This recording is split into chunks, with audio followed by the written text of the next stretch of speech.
আন্দোলন বা বিপ্লবের এটা হচ্ছে আন্দোলন শেষে একটা সফল বিপ্লব বা গণ অভ্যুত্থান শেষে এটা হচ্ছে প্রথম ধাপ যে স্বৈরাচারের পতন হয়েছে। এখন হচ্ছে আমাদের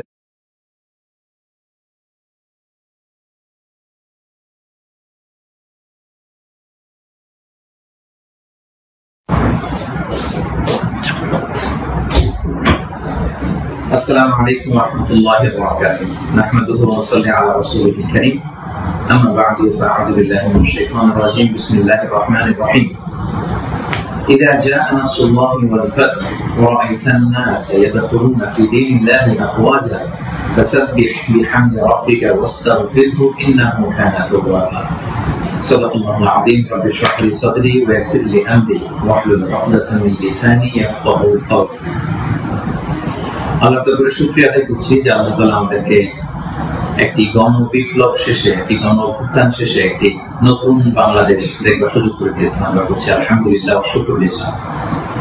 আল্লাহ তাআলার শুকরিয়ার পাশাপাশি আমি এই বিপ্লবের সাথে গণ বিপ্লব গণ অভ্যুত্থানকে যারা নেতৃত্ব দিয়েছেন, লিড দিয়েছেন, একে যারা সমর্থন জুগিয়েছেন তাদের সবাইকে প্রাণ ঢালা শুভেচ্ছা এবং অভিনন্দন জানাচ্ছি।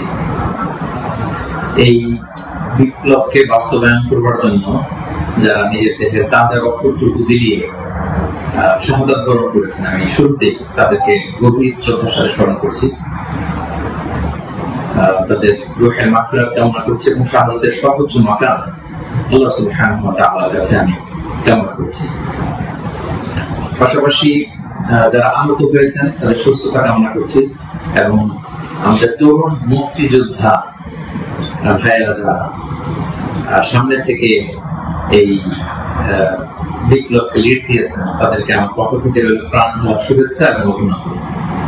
বিশেষ করে বৈষম্য বিরোধী ছাত্র আন্দোলনের যে নেতৃবৃন্দ বা সমন্বয় ভাইয়েরা যারা আপনারা এখনো পর্যন্ত অনেক পরিশ্রম করে যাচ্ছেন, আমাদের সকলের পক্ষ থেকে আপনারা সালাম জানবেন, শ্রদ্ধা জানবেন এবং ভালোবাসা জানবেন। সম্মানিত শুধু আমি শুরুতেই দুঃখ প্রকাশ করে নিচ্ছি যে কিছু কারিগরি ত্রুটির কারণে আমরা আমাদের লাইভটি প্রায় আধা ঘন্টা দেরি করে শুরু করলাম। আপনারা ক্ষমা সুন্দর দৃষ্টিতে দেখবেন এবং সবাইকে অনুরোধ করবো যে গণ সচেতনতার স্বার্থে, জনসচেতনতার স্বার্থে লাইভটি শেয়ার করবেন। আমি খুব বেশি সময় নিতে চাই না। আমরা আল্লাহ তাআলার শুকরিয়া জানাই। পুরো দেশব্যাপী আনন্দ, উল্লাস, উচ্ছ্বাস, মানুষের মধ্যে একটা ঈদ ভাব আমরা গত অল্প কয়েকদিন আগে ভাবতে পারিনি যে আল্লাহ তাআলা এত দ্রুত আমাদের হাতে বিজয় তুলে দিবেন। তো আমরা আল্লাহ দরবারে কায়মুবাকে শুকরিয়া জানাচ্ছি, শুকর গুজার করছি, লাখ কোটি শুকর এবং সুজুদ জানাচ্ছি এবং যারা এটাকে বাস্তবায়ন করেছেন তাদের কৃতজ্ঞতা জানিয়ে শুরু করছি। আমি অল্প কয়েকটি কথা রিমাইন্ডার হিসেবে আপনাদের সাথে শেয়ার করে আজকে শেষ করবো ইনশাআল্লাহ।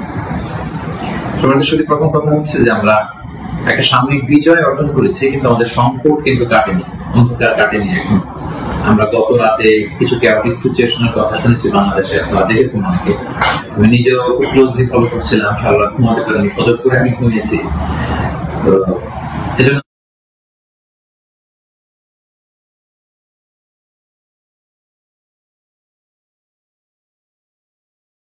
আন্দোলন বা বিপ্লবের এটা হচ্ছে আন্দোলন শেষে একটা সফল বিপ্লব বা গণ অভ্যুত্থান শেষে এটা হচ্ছে প্রথম ধাপ যে স্বৈরাচারের পতন হয়েছে। এখন হচ্ছে আমাদের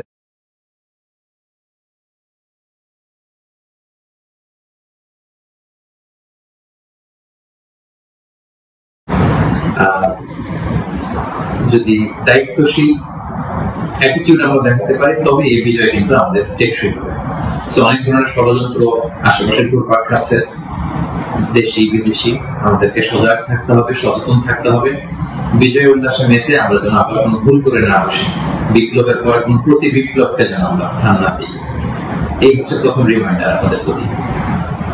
দুই নম্বর যে কথাটা বলবো, আমাদের বাংলাদেশে আমরা মুসলিমরা ছাড়াও আমাদের হিন্দু ভাই বোনরা আমাদের সাথে আমরা একসাথে মিলেমিশে একাকার একসাথে আমরা থাকি। আমাদের খ্রিস্টান ভাই বোনেরা আছেন, বৌদ্ধ ভাই বোনেরা আছেন।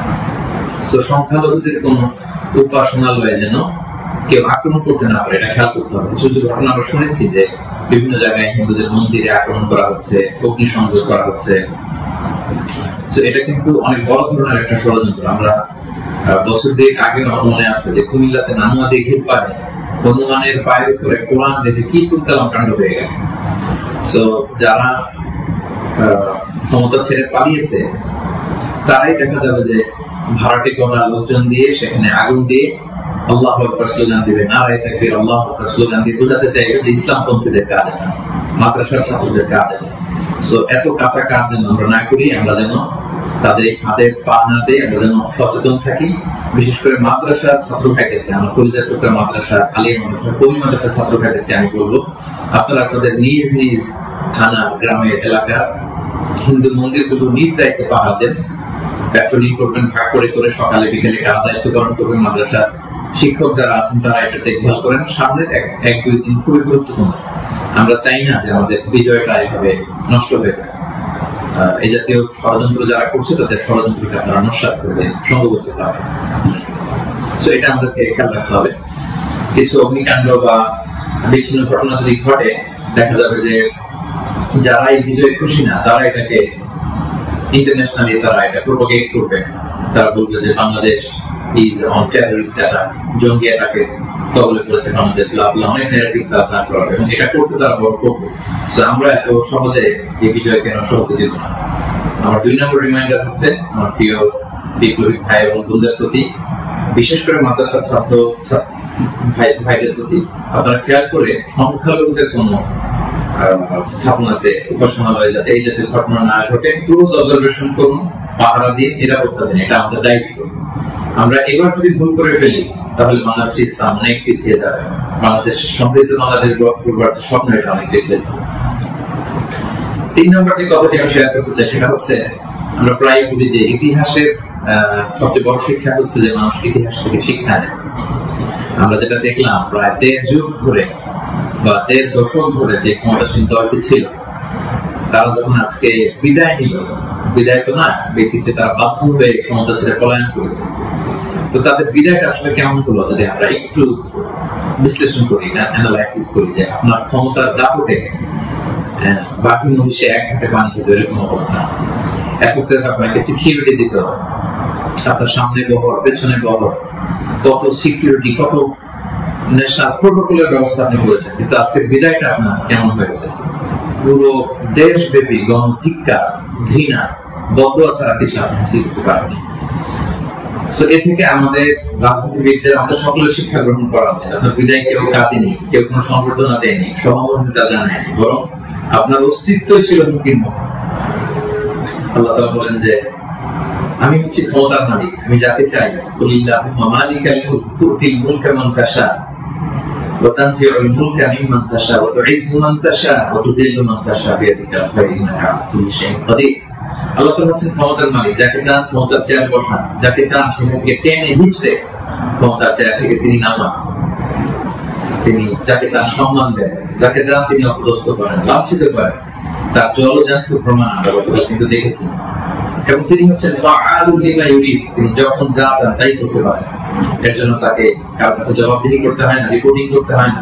তিনি কুন ফায়াকুনের মালিক, তিনি হতে দেরি হয় না।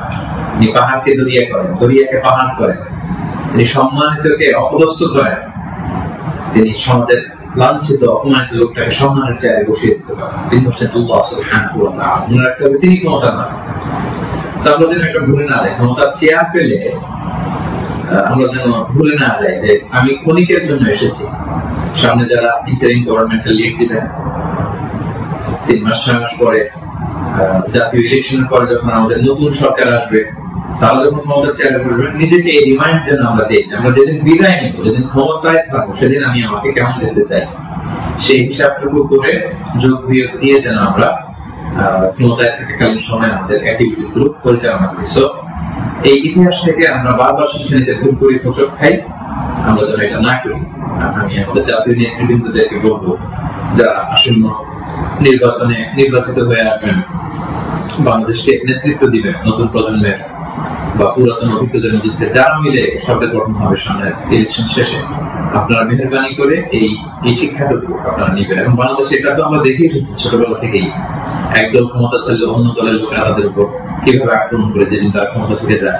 আবার তারা ক্ষমতা আসলে তার ক্ষমতা ছেড়ে অন্য বিরোধী দল তাদের উপর আক্রমণ করে। এই রেশারেশি আক্রমণ আমরা চাই না, আমরা এর অবসান চাই। আমরা ইতিহাস থেকে শিক্ষা নিতে চাই। আমরা একটা সমৃদ্ধির বাংলাদেশ ঐক্যবদ্ধ ভাবে একসাথে হাতে হাত রেখে কাঁধে কাঁধ মিলে গড়ে তুলতে চাই। এটা হচ্ছে আমার 3 নম্বর রিমাইন্ডার। 4 নম্বর রিমাইন্ডার হচ্ছে গতকাল আমরা দেখেছি যে স্বৈরাচারের পতনের ঘোষণার মধ্যে দিয়ে পুরো বাংলাদেশ, পুরো লাল সবুজের পতাকা, পুরো 18 কোটি মানুষ আনন্দ উল্লাসে ফেটে পড়েছে। আমরা আল্লাহর শুকরিয়া আদায় করেছি। আমরা হাফ ছেড়ে বেঁচেছি, আমরা স্বস্তির নিঃশ্বাস ফেলেছি। আমরা নতুন করে একটা স্বাধীন বাংলাদেশ পাওয়ার একটা আকাঙ্ক্ষা আমাদের হৃদয়ে জেগেছে। তোমার সুখী। কিন্তু দুঃখের ব্যাপার হলো আমরা মাঝে মাঝে আবেগে অথবা লোভে পড়ে জ্ঞান হারিয়ে এমন কিছু করে ফেলি যেটা আমাদের এই বিজয়কে, আমাদের অ্যাচিভমেন্টকে প্রশ্নবিদ্ধ করে, এটা ন্যায্যতাকে প্রশ্নবিদ্ধ করে। গতকাল আমরা দেখেছি যে উল্লাসিত জনতা তারা জাতীয় সংসদ ভবনে ঢুকে পড়েছে, গণভবনে ঢুকে পড়েছে। সেখানে যে লুটপাট, চুরি, যা বলা যায়, এগুলো সব ধরনের কাজগুলো করেছে এবং এগুলো কিন্তু লাইভ ব্রডকাস্ট হয়েছে, বিশ্বব্যাপী ছড়িয়েছে। আপনারা আসলে কি মেসেজ দিলেন? আমাদের দেশের ছাত্র জনতা কিছু, তারা কি লুটপাট করে? যারা ক্ষমতা ছেড়ে পালাবো তারা তো এটাকে ইন্টারন্যাশনালি প্রোপাগান্ডা বানাবে যে দেখুন কিরকম লুটপাট, চুরি, আক্রমণ, এগুলোর মধ্যে দিয়ে তারা গণভবনকে দখল করছে। তারা একটা ইস্যু বানাবে। সো এই ব্যাপারটাকে আমি খুবই অপছন্দ করেছি, খুবই। আমি বলবো না যে শিক্ষিত ছাত্র জনতা এমন করেছে, যেহেতু উল্লাসিত জনতা সেখানে ঢুকে পড়েছিল। এখানে ভালো মানুষ ছিল, খারাপ মানুষ ছিল, ছিচকে চোর ছিল, টোকাই ছিল, তারা এগুলো করেছে। কিন্তু আমি দেখে অবাক হয়েছি মাঝে মাঝে অনেক ভালো ফ্যামিলির ছেলে পেলে অথবা নামাজি দেখে প্র্যাকটিসিং মনে হয়, তারাও এরকম ছবি দিয়েছে। কেউ গণভবনের বালিশ, কেউ চেয়ার, কেউ টেবিল, কেউ পাঙ্গাস মাছ, কেউ ফ্রিজের খাবার, যে যেরকম পেরেছে হরিলুট করেছে। এটা আমার চোখে এসেছে এবং গণভবনের নেম প্লেট নিয়ে আসছে। তো এই এতটুকু বিবেকবোধ বা চিন্তা শক্তি কি আমাদের নাই যে এটা তো রাষ্ট্রীয় সম্পদ, নিজের সম্পদ না, এটা তো ভাগবটওয়ালা হচ্ছে না। আপনি যে গণভবনের চেয়ার নিয়ে আসলেন 3 মাস পরে যে আমাদের নিজেদের ভোটে নির্বাচিত আমাদের ট্রু লিডার যিনি হবেন, আমাদের প্রধানমন্ত্রী, তিনি কোথায় বসবেন? তার চেয়ারটা আপনি চুরি করে নিয়ে আসছেন।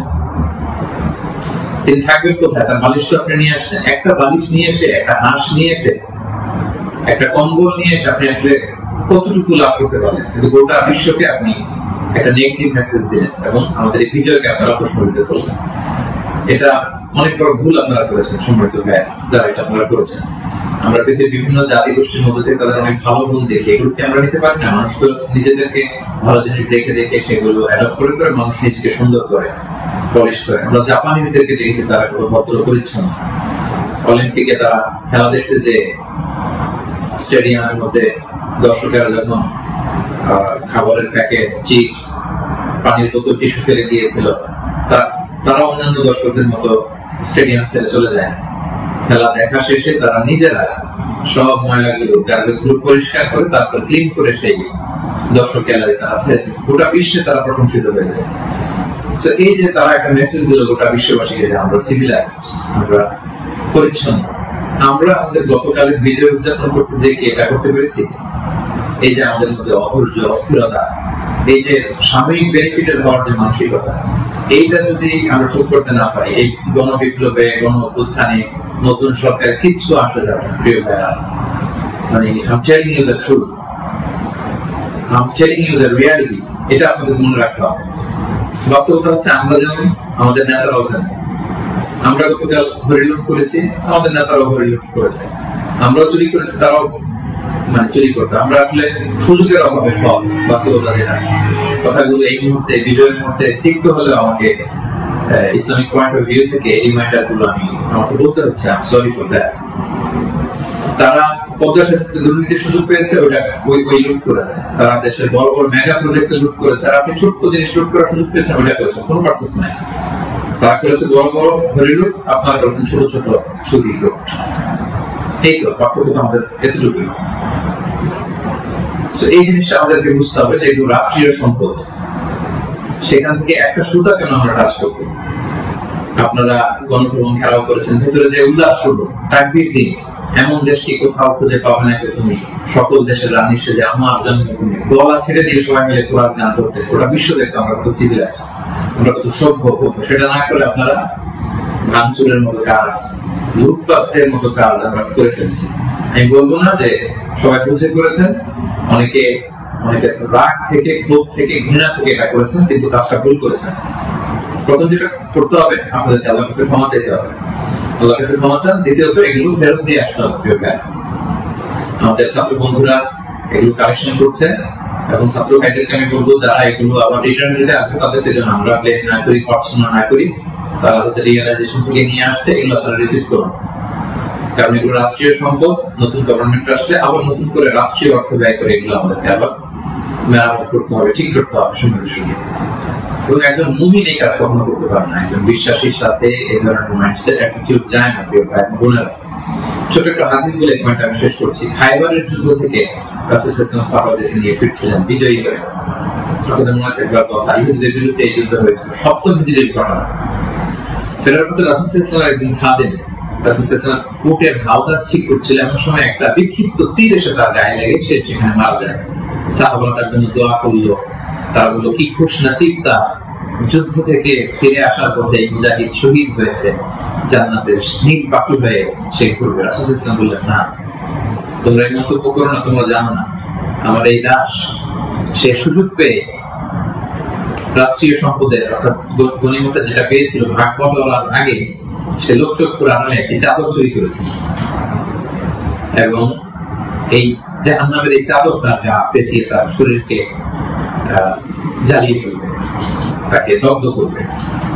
আল্লাহু আকবার। অনেক লম্বা কথা, আমি সংক্ষেপে শেষ করে দিচ্ছি। সময়টা যদি আপনি খেয়াল করে দেখুন, একজন সাহাবী, বিশ্বনবীর সার্ভেন্ট, সে রাষ্ট্রীয় এই সামান্য একটা চাদর চুরি করার কারণে বললেন শাহাদাত তো দূরের কথা, এই চাদরটাকে অগ্নিদগ্ধ করবে।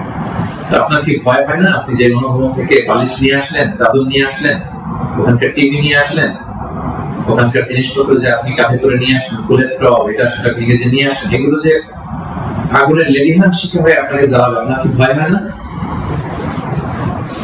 এই মাইন্ডসেটে যদি আমরা থাকি, কোন ভালো নেতাই আমাদের কিছু করতে পারবে না। 18 কোটি জনগণের এই হাইলি পপুলেটেড দেশে কেউ এসে কিছু করে দিয়ে যেতে পারবে না যদি আমরা নিজেরা না শুধরাই। আমরা এটা ভুল করেছি, আমরা অনুতপ্ত হব, অনুশোচিত হব। যারা আমার আলোচনা শুনেন, আমাকে পছন্দ করেন, আমি হাত জোর করে অনুরোধ করব প্রত্যেকটি জিনিস আপনারা ফেরত দিয়ে আসবেন। এগুলো রাষ্ট্রীয় সম্পদ, কোন রাষ্ট্রীয় সম্পদকে তো সুযোগ করার অধিকার আমাদেরকে দেয়, আমাদেরকে বুঝতে হবে। 5 নম্বর যে পয়েন্টটি বলবো সম্মানিত ভাই বোনেরা, গত রাত থেকে এখন পর্যন্ত আমি শুনেছি যে কাইন্ড অফ সিভিল ওয়ারের মতো একটা অবস্থা, গৃহযুদ্ধের মতো অবস্থা, থানা জ্বালিয়ে দেওয়া, ভিন্ন রাজনৈতিক মতাবলম্বী যারা তাদেরকে সুযোগ পেয়ে আক্রমণ করা, হতাহতের ঘটনা কিন্তু ঘটেছে। এইরকম চালিয়ে গেলে আমাদের বিজয় কিন্তু যে কোনো মুহূর্তে নস্বাত হয়ে যেতে পারে। এবং আমি সেনাবাহিনীকে বলবো অস্থায়ী ভাবে সামনের 2 দিনের জন্য আপনারা আর্মি ডেপ্লয় করুন সব জায়গায়, প্রতিটি থানায়, প্রতিটি ইউনিয়নে, প্রতিটি জেলায়, just to confirm and ensure the security. Until government যখন আসবে তখন তাদের দিক নির্দেশনা অনুযায়ী তাদের লিডারশিপে আপনারা সহযোগিতা করবেন, কাজ করবেন। কিন্তু এই হানাহানি, মারামারি, রক্তপাত থামানোর জন্য, সংঘাত থামানোর জন্য আমার মনে হয় আমাদের প্রাণের ব্যাটালিয়ন সেনাবাহিনীকে আমি এই অনুরোধটুকু করবো যে জরুরি ভিত্তিতে দেশের এই সমস্ত জায়গায়, থানাগুলোতে, মন্দিরগুলোতে যেখানে সংঘাত হওয়ার সুযোগ আছে সেখানে আর্মিতে ডিপ্লয় করা হয়। তা না হলে যে পরিমাণে হতাহতের ঘটনা ঘটেছে, এটা যদি আর 1 দিন চলতে থাকে এরকম, এবং সুযোগ পেয়ে একে আক্রমণ করা, ওকে আক্রমণ করা, ঝাল খুব মেটানো, বা ভিন্ন রাজনীতিতে হওয়ার কারণে যে তারা জুলুম করেছে আজকে তার বাড়ি জ্বালিয়ে দিব, তার ছেলে মেয়েদের অত্যাচার করবো, তার উপর আক্রমণ করবো, এটা যদি আমরা করি তাহলে আমরা ভুল করে ফেলবো। আমি আগেই বলেছি যে বিজয়ীরা দায়িত্বশীলতার পরিচয় দিতে হবে, তাহলে এই বিজয়টি টেকসই হবে। তা না হলে এভাবে লুটপাট শুরু হলে বলবে যে এই স্বৈরাচারী সরকার একটু দেশে ভালো ছিল, এখন তো দেখে দেশের অবস্থা আরো খারাপ। এরকম কোনো কমেন্ট যদি কেউ করার সুযোগ না পায়, কেউ যেন এই চান্স নিতে না পারে, একটা গৃহযুদ্ধের দিকে যেন আমরা চলে না যাই। আল্লাহ তাআলা আমাদের দেশকে হেফাজত করুক সম্মানিত ভাইগুলো। এবং যারা বড় বড় অপরাধী ছিল, ক্রাইম করেছে, অবশ্যই তাদেরকে আইনের হাতে তুলে দিন, তাদেরকে ধরে রাখুন, বেঁধে রাখুন, পুলিশের হাতে দিন, সেনাবাহিনীর হাতে দিন, সংঘবদ্ধ ভাবে তাদেরকে আটকে রাখুন, তাদেরকে দেশ ছাড়তে, দেশ থেকে পালাতে আপনারা বাধা দেন। এই কাজটুকু করবেন। এটা ছিল 5 নম্বর রিমাইন্ডার। 6 নম্বর রিমাইন্ডার, খুব রিসেন্টলি হলে আজকে ইন্টারিম গভর্নমেন্টের রূপরেখা যারা থাকবেন সেটা বলা হবে, খুবই গুরুত্বপূর্ণ। আমি লাইভও দেরি করতে চাচ্ছি না, আমি উৎসুক হয়ে আছি এই নিউজ শুনবার জন্য। কিন্তু বর্তমানে যেহেতু সেনাবাহিনী সবকিছু নেগোসিয়েট করছে এবং আমাদের বৈষম্য বিরোধী ছাত্র আন্দোলনের ভাইদেরকে, সেনাবাহিনীর দায়িত্বশীলদেরকে আমি বলবো যে এখনো কিন্তু সন্ত্রাসী গোষ্ঠী বা অপশক্তি দেশের বিভিন্ন জায়গায় আছে। বিশেষ করে আমরা বিভিন্ন সময় দেখেছি যে ছাত্রদের হাতে আমরা রামদা, হকি স্টিক, তারপর অস্ত্র আমরা দেখেছি।